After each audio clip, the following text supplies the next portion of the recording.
Hi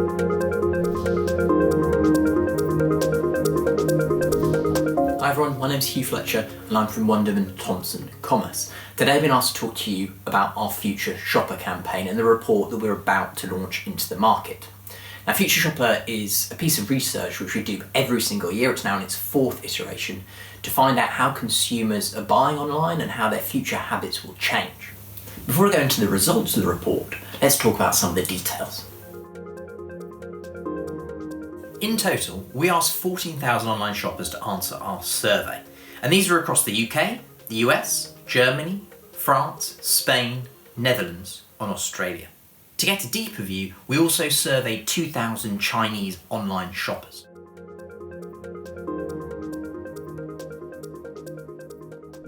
Now obviously we're in really different and strange times, and what we've seen over the last few weeks is that e-commerce has become more and more important. So this research piece has really hit at a really important time. So first of all, we've got to address the major issue, COVID-19. And luckily, and probably more by luck than judgment, our research went into field at the end of February, at the beginning of March, right at the outset of this outbreak. And what that's enabled is us to get a really good view of how consumer habits were changing in general, but also how they were changing as a consequence of COVID-19. What we did was come up with a global view which incorporated the UK, the US, Germany, France, Spain, Netherlands, and Australia. For our global results, we excluded the Chinese data as their e-commerce landscape is very different. So most of the data points I'll talk about relate to this global view. But if you want more information on China, then please do download the report. But that really is enough of me banging on. Let's get on with some of the results. So one of the things that we wanted to find out was just how much people will use e-commerce in the future. Now clearly one of the effects of COVID-19 is that more and more people are relying on e-commerce. But even at the beginning of this outbreak, when our data first came out, what we saw was that more and more people plan to use e-commerce in the future. In the global results, 65% of consumers said they were going to spend more next year. When we looked at the 16 to 24 age group, that was 72%. But one of the incredible things from the results was when we looked at the Chinese numbers, that number was 93%. Now, as we know, when these results first came out, when we did the research, it was the end of February, beginning of March, which for most in the Western world was the beginning of this lockdown period and the experience that we're having with COVID-19. But for China, they were already in the midst of their COVID-19 outbreak. So not only do we see a customer base which is much more digitally advanced, but also one which perhaps as a consequence of COVID-19 is also much more prepared to do more of its shopping online. And that is huge for e-commerce and that is huge for organisations.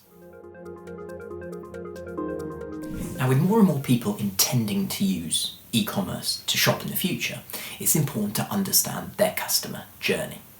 Now, one thing's clear is that in e-commerce, customer journeys are not linear, but for the benefit of this piece of research, we looked at it in quite a linear way. Inspiration, search, and purchase.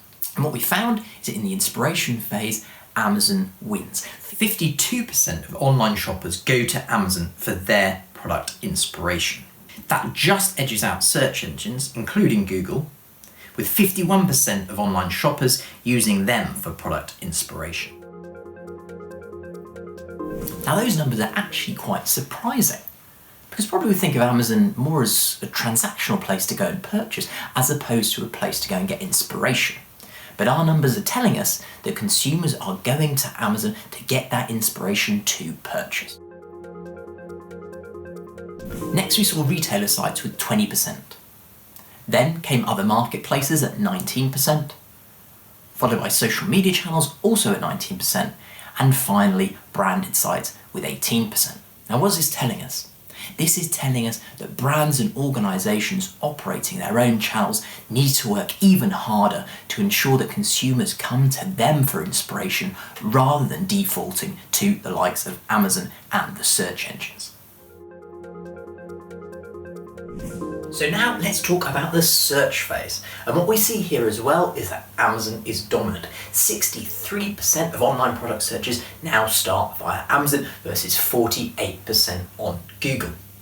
And What about those branded websites? Well, 21% of searches are starting there. Again, we see the dominance here of Amazon and more consumers defaulting to Amazon irrespective of where they are in their customer journey. Now, before we talk about where consumers purchase, let's talk about what encourages them to purchase. So the number one factor that came out in our research was that 98% of consumers believe price to be the most important factor. Now, internally we discuss this a lot because is that really true? Is price more important than anything? And especially when it comes to this COVID-19 world, are things like availability and ability to deliver more important than price? Well, time may tell. But at the moment what our consumers are saying is that price is the most important factor. The next factors were really interesting though. What the consumers said, in fact 94% of them in each case, was that the right product descriptions and the availability of the product in stock were the next most important factors. And just behind those in 93% was that products were easy to search for and that product imagery was also of accurate quality. So what we start to see now is that those elements around content start to become much more important. And we can probably guess that over the course of this crisis, things like availability and ability to search for products will become more important over time. And what about frequency of purchasing? When we look at how often consumers purchase from Amazon, it is a whopping 6.5 times a month, compared to branded sites at just 3.4. And herein you see consumers again going back to Amazon frequently to purchase their products rather than going to retailer and to branded sites. And this is a challenge we have to face up to for our clients. And what about waiting times? Well, on average, consumers expect to wait 2.85 days for their online orders to arrive. And who's the best at speedy delivery? That's right, you guessed it, Amazon. 57% of online consumers believe Amazon is the best at speedy delivery. So once again, we see another element of the customer journey wrapped up by Amazon. We've seen how Amazon's wrapped up so many areas of the customer journey, but what about the loyalty element? Well, 55% of all online consumers are Prime customers, which is a huge percentage, but it is not the number one. The number one still remains grocery and supermarket loyalty schemes, with 74% of all consumers that we interviewed having a loyalty scheme with one of the supermarkets. Now, this is only going to get more and more important as supermarkets play a greater role in our lives with the COVID-19 virus. We've seen that purchasing, at least in the initial stages, was all about sustenance and health. And the supermarkets have played a key role in this, which will certainly increase their loyalty over time. So what's the conclusion from this section on the customer journey? Well, clearly across the key areas, inspiration, search, purchase, frequency of purchase, Amazon is incredibly strong. So clearly most organisations need to think about their Amazon strategy. But to think about the Amazon strategy alone would be a mistake. In order to truly win in e-commerce, you need to think across all the different commerce channels. Amazon, retailers, direct-to-consumer, and increasingly social commerce. And it is only by mastering all of these different channels that organisations can reach all of their consumers and ensure that they are maximising the e-commerce opportunity. So let's now move on to section 2. In section 1 we saw the dominance of Amazon across the consumer journey. But what about direct-to-consumer brands? One of the key things we need to ask ourselves in order to help our clients is what would encourage consumers to go directly to branded sites. And this is important, of course, because we want brands to have direct relationships with customers. We want customers to buy directly from them, and as a consequence, then they can retain their data, think about their product strategies in the future, and develop longer lasting relationships with their consumers. So what would encourage consumers to go to branded sites directly? Now, the first reason, unsurprisingly, as per our previous numbers, was price. In fact, 77% of consumers said that price was the most important factor when going direct to branded sites. In other words, if they can get a better price there, they will go there. But what's next? Up next came free delivery, with 54% of consumers identifying that. And after that came fast and convenient delivery. What we see, therefore, is one of the key areas where brands can operate is in giving a better service. Now at Wunderman Thompson Commerce, we talk a lot about WACD, what Amazon cannot do. The areas where brands and retailers can take advantage of what Amazon perhaps isn't the best at. So when we're looking at some of those areas, some of the things to consider are the services that can be offered. Specialised range, curation, things like environmental practices. All these things can differentiate brands from Amazon and help to stop consumers defaulting direct to the likes of Amazon and help them to come directly to those brands. In this next section, we want to talk about Amazon. And one of the first things we always like to find out is just how much influence Amazon has on how much products are purchased online. What we found out this year is that 27% of all online purchases go via Amazon. In fact, that's a little bit down on last year. Could that be representative of a bigger trend, or is it a statistical anomaly? Time will tell. But it would certainly appear, based on everyone's behaviour at the moment, especially during this period of isolation, that actually Amazon's figures are likely to go up. Now, what we also asked about was whether consumers were concerned about the dominance of Amazon. And in total, 52% of consumers said that they were concerned. On the flip side though, 66% of consumers said that they were excited about buying all of their products through one retailer. So clearly there's a little bit of confusion going on there. One area where Amazon is incredibly strong is the services that it offers. And in fact, it's so strong that 75% of consumers in our survey said that they wish that all retailers could offer the same services as Amazon. So we previously touched on the penetration of Prime, which is currently across the global stats at 55%. Now what's amazing about that is that 65% of all consumers think that that yearly spend that they have to submit is worth the money. And what we've seen is in the US, the Prime penetration going up from 68% to 70%, and in the UK from 49% to 57%. Now, one thing that we've noticed over the past few years is what we call the Prime effect. And that is how being a member of Prime positively changes your perception of the services that Amazon provides. So if you're a Prime customer, it means that you think that Amazon is much better when it comes to price. It means you think Amazon is much better when it comes to customer services. It means you think that Amazon is much better when it comes to delivery. And as a consequence, what that means is as a Prime consumer, you also spend more money with Amazon. So Amazon Prime isn't just about the benefits that you get from Amazon, but also the benefits that Amazon gets from you in terms of a customer as you increasingly turn more and more of your spending towards Amazon and away from other retailers and brands. But it's not all good news for Amazon. Now, one of the problems is about trust. And our research found that only 29% of consumers trust the reviews that they read on Amazon. That is despite 89% of them saying that reviews are important, and a further 65% of them saying that they check Amazon reviews even when they're shopping elsewhere or when they're on a different site. And this could be because 19% have said they have come across counterfeit goods while dealing with Amazon. So clearly there is an issue which Amazon has to resolve. In this next section, we want to look at the different industries, because sometimes it can feel like the marketplace giants like Amazon is taking over. But really it depends on what industry you're in.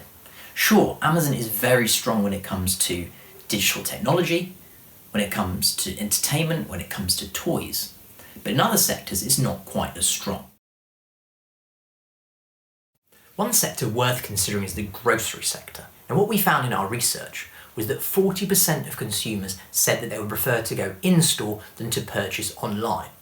And only 10% of consumers said that they would want to purchase their groceries through Amazon.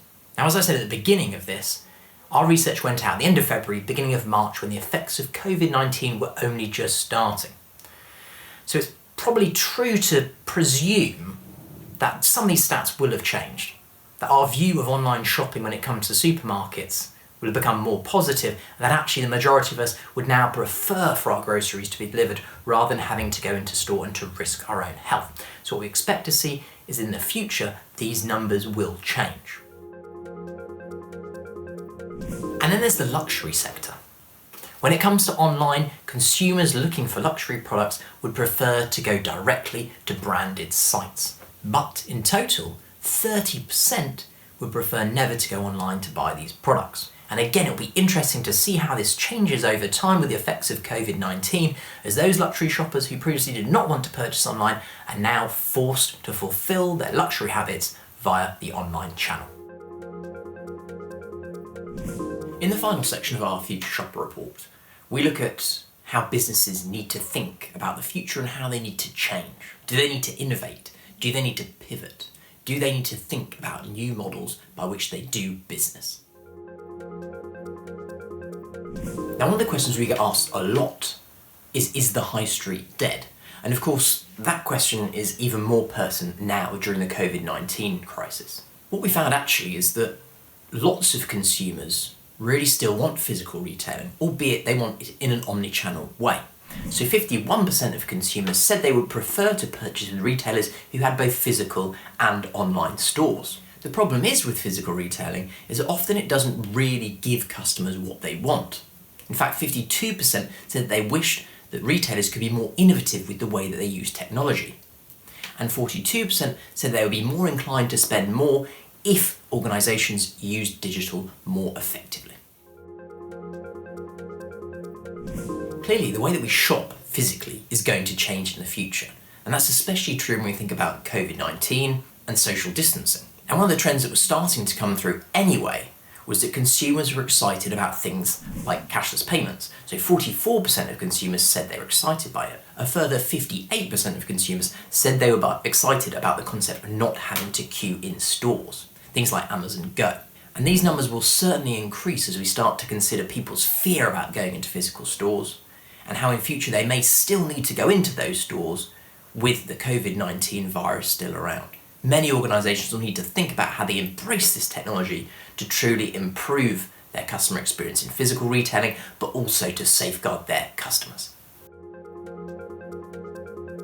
One trend that we've been talking about for a long time and keeping our eye on at Wunderman Thompson Commerce is the move to more digital products. Now, when we think about commerce, we often think about physical products. When we think about e-commerce, we often think about physical products being ordered online and then delivered. But increasingly, consumers want digital products. In fact, our research indicated that 34% of consumers would prefer the products that they ordered online to be instantly downloadable or streamable. And that number is highest amongst the millennials, which is 44%.